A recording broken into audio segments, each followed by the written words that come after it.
Welcome to Beneath the Wing. Just like air passing over the wing of an aircraft provides lift, the people we meet can also give us lift in life by sharing their stories of strength and success, connecting us all. Beneath the Wing explores the stories of the men and women connected with the Minnesota Air National Guard's 133rd Airlift Wing. This special series is dedicated to our airmen's first year stories. Hear from our wing's newest members, from enlisted aviators to electricians, aircraft maintainers to medics, and all jobs in between. These airmen have transformed from high school students to dedicated and involved members of the 133rd Airlift Wing family. In their own words, they'll share how they chose their military job, the connection they have with the team, and how they have changed from young civilian to American airman. I'm your host, Wing Command Chief Mark Legvold.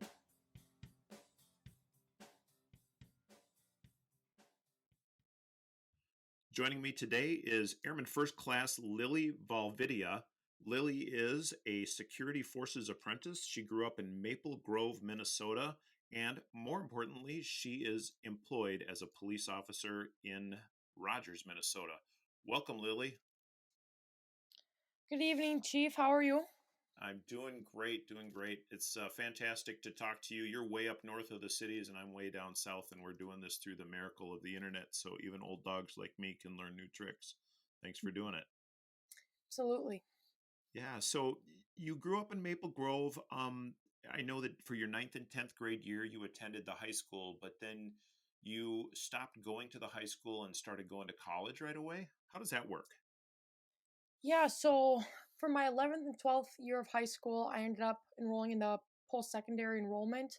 So I ended up going to North Hennepin Community College full-time, simultaneously doing high school, so I could obtain some college credits and wrap up that associate's degree a little faster.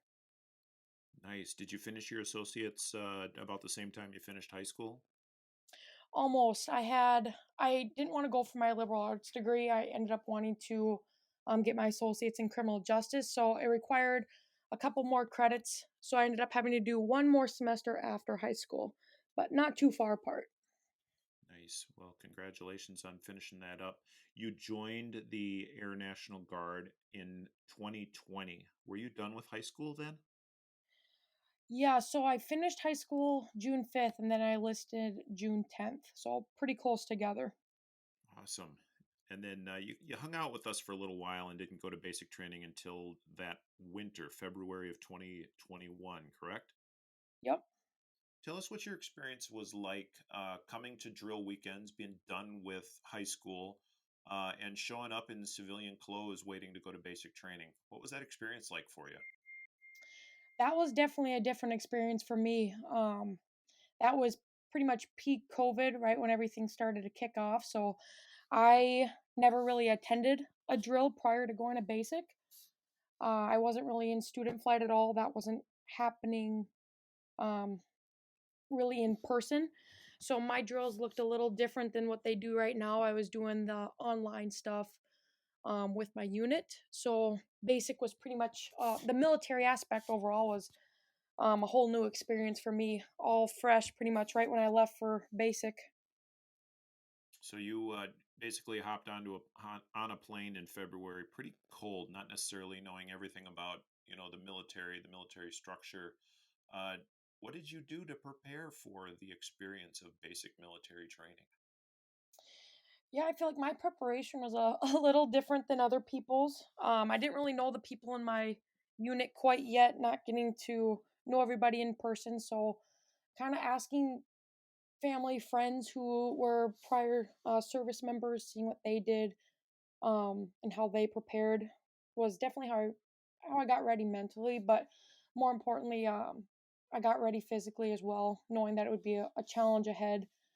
Um, Going to the gym and um, kind of knowing what to pack was pretty much all I did. And then cold turkey hopped on the plane and kind of see where it took me. But You mentioned you got a little bit of advice from some family. Do you have a lot of family members that served in the military prior to you? I have quite a few distant relatives. I talked more of family friends who were prior service. They were in the Marines and Army. So not the quite exact same thing, but definitely definitely better than none. So Yeah, I would say that the Army and the Marine Corps are it's a good place to serve your country. It's definitely a lot different than the Air Guard and how we do things. Um, at some point, Lily, this was something you were exploring and thinking about. And I imagine you had to sit down and chatted with your folks about the idea of military service. And being the father of a daughter, I would have questions as a parent. How did you approach that conversation in your home? that's a good story. I feel like both my mom and dad knew that this was bound to happen. I was always the kid running around the backyard, playing Nerf guns, all sorts of that stuff. So I think they knew it was bound to happen. I was pretty certain this is what I wanted to do going into high school. So when I always were talking about it and bringing it up around the house, I think the main concern everyone has is the commitment aspect of it. It's a long term. It's not just something that you're going away for basic training and coming back home. So I think my dad was making sure that this is something I wanted to do, and they were very supportive with the whole thing, and continuing to be till this day. I'm glad to hear that. Sometimes that's a tough conversation to have. And you mentioned the commitment, Lily. Did you sign up and enlist for a 4 year term or a 6 year term? I did a 6 year term. And why did you choose to commit 6 years instead of four? I couldn't tell you that one. I'm not going into it. I didn't know a lot of the commitment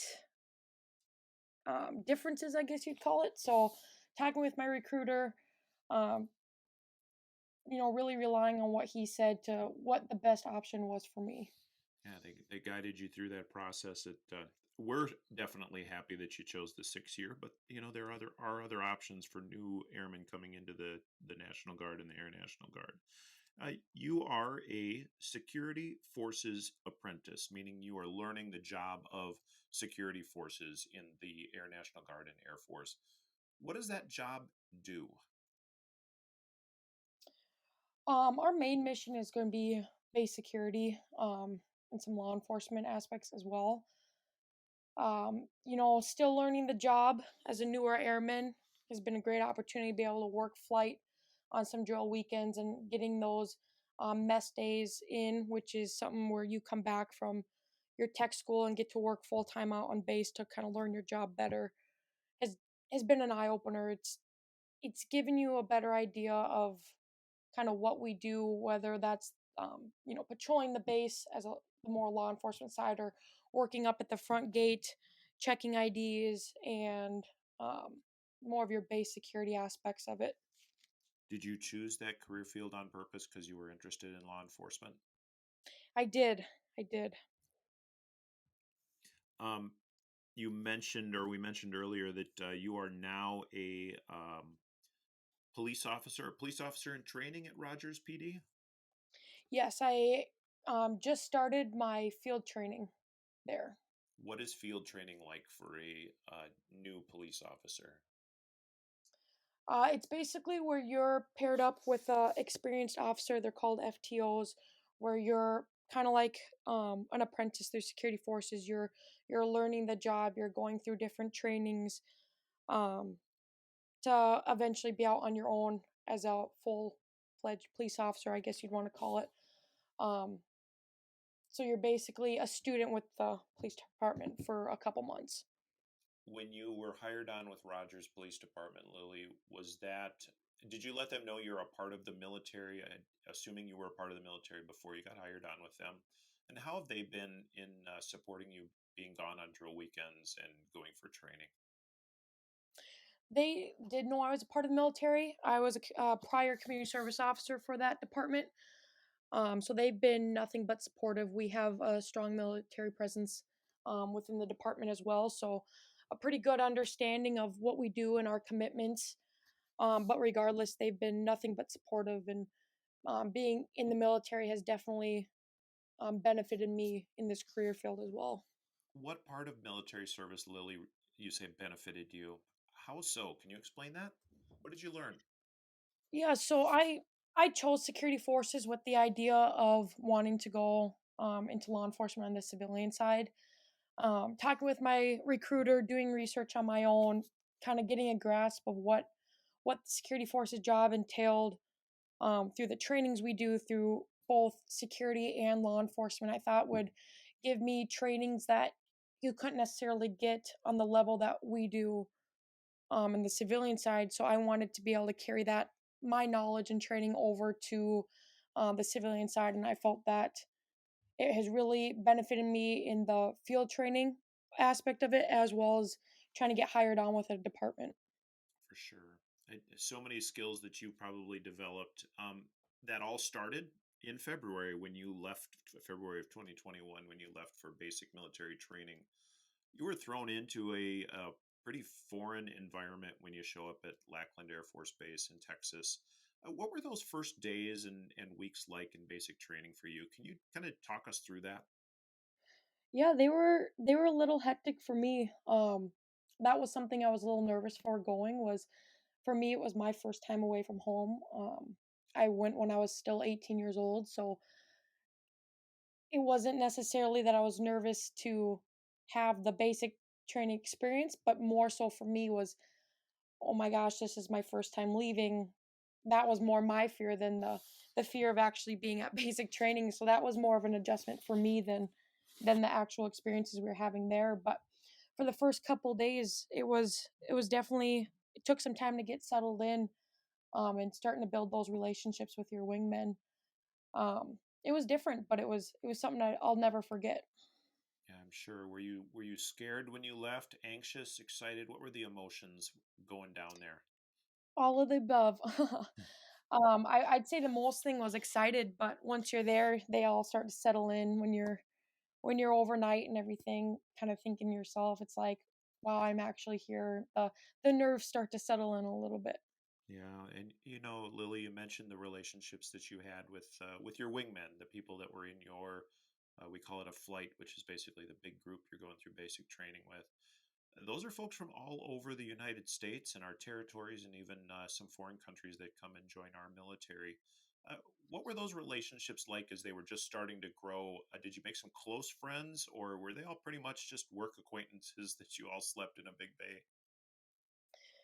Little bit of both. Our flight was very close through the whole time we were there, the whole 8 weeks. So I ended up building very close relationships to people I still talk to today. I have a couple friends who went active duty who I visited multiple times after we've been out of tech school, just within this year.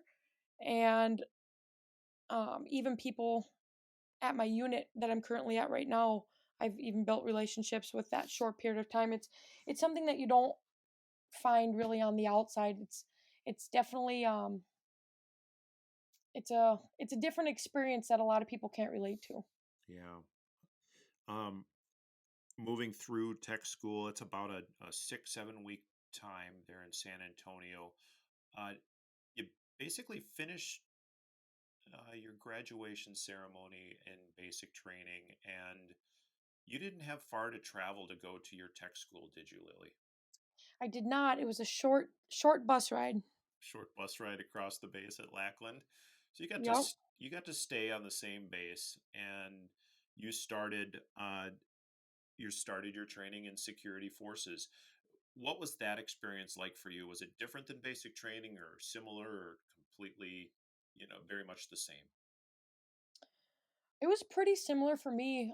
The nice part was that was kind of the end goal.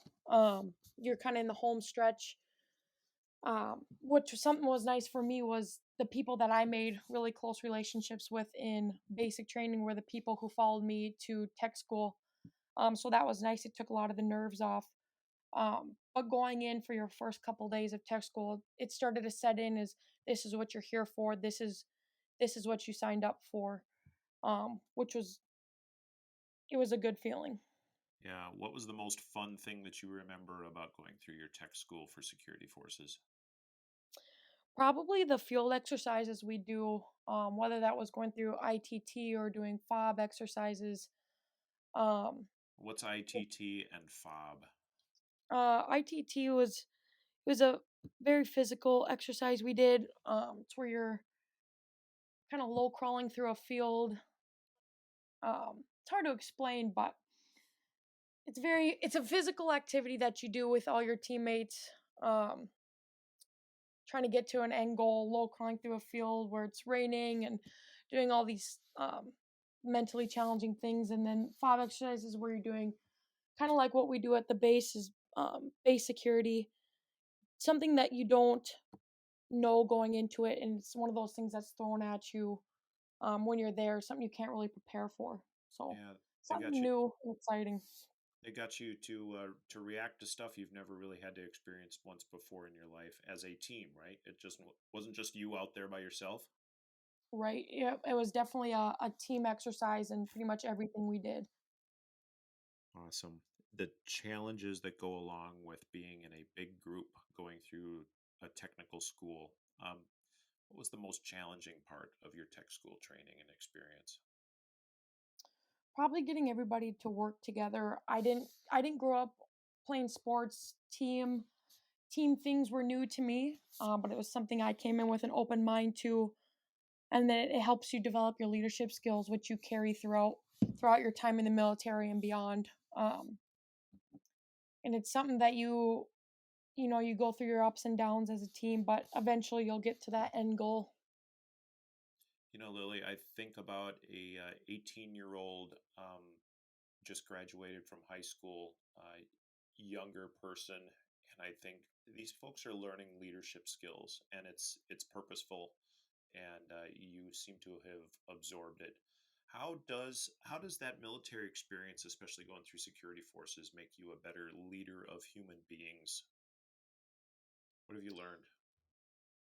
So many things. It's when you're going into a group of 30, 40 people, like basic training, the people who come in with those skills, I mean, they really shine, and if you don't, you'll be singled out, and you'll get there one way or another. But even bringing that back to our base, I mean, you're not looked at as an E3 or an E4. You're all looked at as security forces members, and especially in our field, when something goes wrong, you're expected to know what you're doing. So you really got to be able to have that presence, command presence, and the skills needed to be in this career field. Did you have that command presence and that sense of self confidence when you were 17-year-old going through high school? To tell the truth, no, I did not. I was pretty reserved, um, self conscious, all these things. Um, Going into the military, that was something that I'd never really crossed my mind, that, oh, I'm gonna gain this. This is something that I'm gonna carry for the rest of my life. But you're singled out when you get to school, and it's pushed on you to take control, take the leadership, work as a team, and it's something that you'll learn pretty quick if you don't have it. A lot of people think that leadership, Lily, and running a team comes down, especially in the military, to barking orders, yelling at people, and just kind of going around and shouting at folks. Is that what leadership looks like to you? Absolutely not. I mean, there's a time and a place for everything, but especially getting involved in my unit, I mean, everything's a team effort. There's leadership, and then there's your people under, but everybody has their role. Everybody contributes in one way or another. Um, the first year or the first couple years in the military, Lily, is full of challenges. It's full of things that you weren't really expecting. What's been one thing in your first couple years here that has really made you say, "Hey, I'm really proud of accomplishing that"? Um, Probably the overall just learning my job. That was something coming into it that was new to me. The whole military um world, I guess you call it, was new. So coming back from tech school, never meeting anybody from my unit, building those relationships and the trust to work side by side with those people have has definitely been an accomplishment for me. Learning my job, working on base, doing those law enforcement things before I even become a police officer has definitely been a self accomplishment. Good for you. What are your, knowing you still got about 4.5 years left in your 6 year commitment with us, what are your big goals for those 4 years, Lily? Some of my shorter term goals will be um, hope to make E4 relatively soon, getting my 5 level done. Um, and then one of my long term goals as I progress in my career is becoming a mentor for the newer airmen coming in.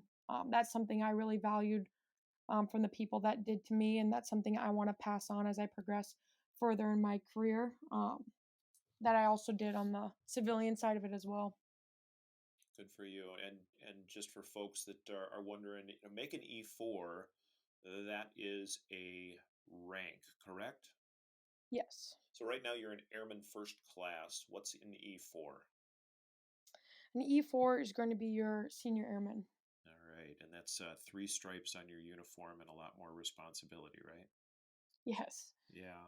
And then you mentioned, Lily, that getting a 5 level. So when I introduced you here, I said you were a Security Forces apprentice. You're in an apprenticeship program, meaning you're learning your job. Once you get a 5 level, you've moved from a 3 to a 5. Uh, do you know everything about the job then? Yes. You got to go through checklists, get signed off on all sorts of training tasks to be competent in all sorts of areas of your job. It sounds like a pretty structured approach to making you a well seasoned Security Forces member. It definitely is. It's a very structured program, which is nice.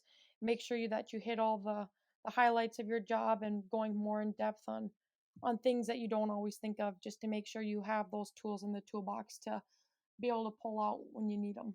Once you're done with that 5 level and you become uh, knowledgeable of the field, are you done training, or is there more stuff that you have to learn?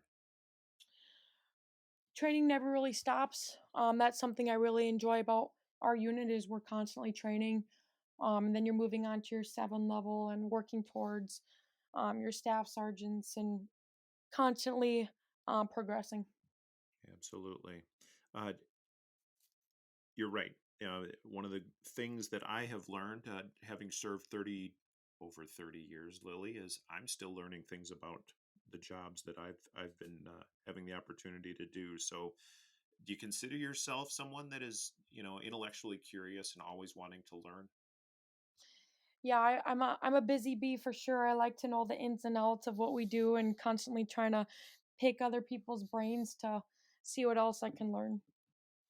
Yeah, that'll take you a long way. And talking about the structure and how you're not just out there just here's a book and learn this. There's a structure, and there's always an instructor or a mentor, like you mentioned, or somebody guiding you along that way. And that's a goal that you have for yourself, is to become one of those guides. Yes. How would you motivate somebody that is new to security forces to follow you and to take on that training? I think the biggest thing that motivated me was knowing that you have an outlet or a source, somebody to talk to when you're brand new. It's it's a scary situation coming in where you know nobody, you're not wanting to speak up, take those opportunities. Knowing that you have somebody to talk to and that you have resources there available um was probably my biggest thing and something that I want to pass on as a motivator and a mentor. Awesome. Um, Going along, you're a busy bee, Lily, and you've got a full-time job in Rogers with their police department, and they're super supportive of you serving in the military.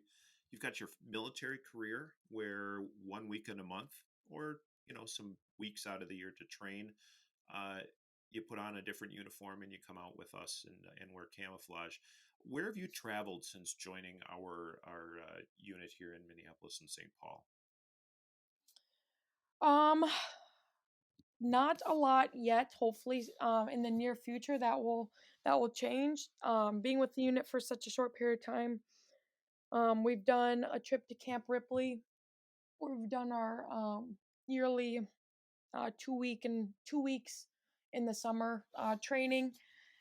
Hopefully, a trip to Colorado next time, this coming May. But other than that, I have not had the opportunity yet, but that is something I'm looking forward to. Still new in your career, and when you go out to Colorado, you're not just going out there to, go skiing with your friends in the guard. It's a different type of trip, isn't it? It is. It's a great opportunity where you're working on the Air Force Academy out there, working your job with active duty personnel, kind of seeing the different side of how a guard base works from an active duty base. Yeah, what an awesome opportunity, and you get to see some places around the country that you wouldn't normally see. Um, Lily, you are a self-proclaimed kind of outdoors person. You like to be out. You also have three dogs, right? I do. They're a handful.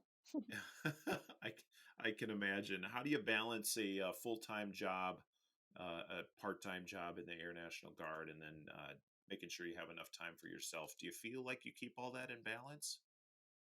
I do. I have a great network at home that helps when needed, get you through the tougher days.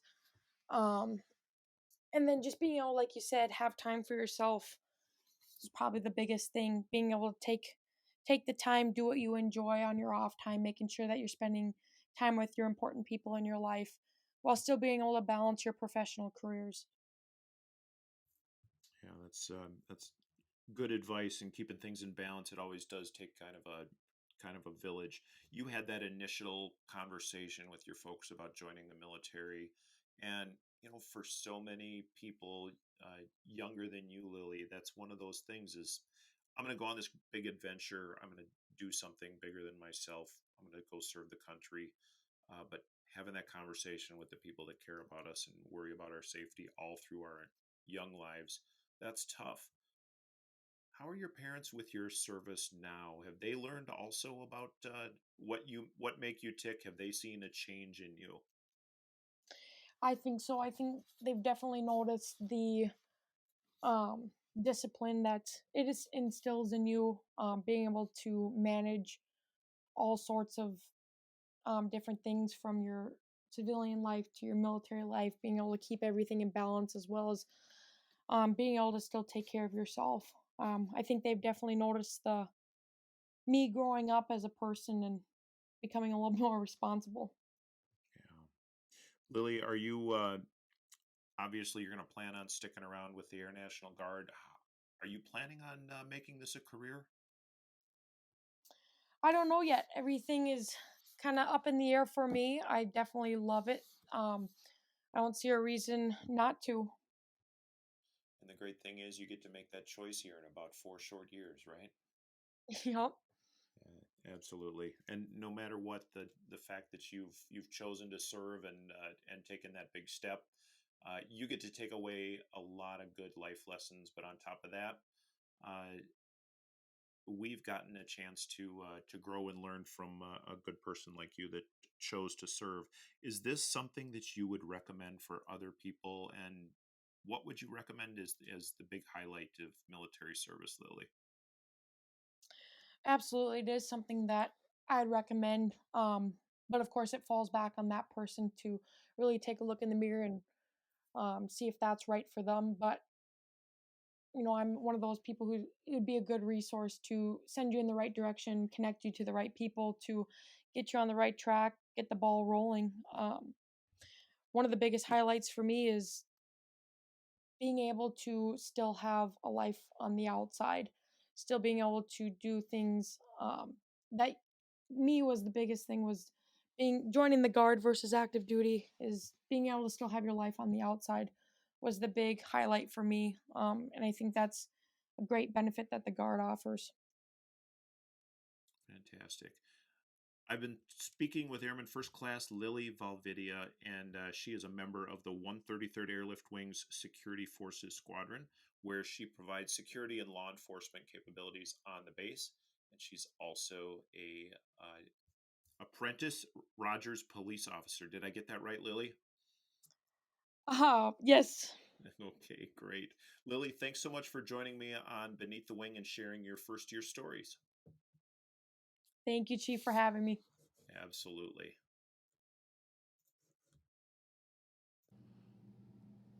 As always, thanks for joining me on Beneath the Wing, where those connected with the 133rd Airlift Wing, Minnesota Air National Guard share their stories of strength and success. We will be releasing a new first-year story each Tuesday and Thursday throughout the month of February, March, and April. If you think you are someone whose story could be a part of our Wings family here in Minnesota and are seeking direction for your next step in life, or you know someone who is, please explore our opportunities at 133aw.ang.af.mil and share these podcasts. If you're outside our local area but are still interested in serving in the Air National Guard in your state or territory, goang.com will get you started.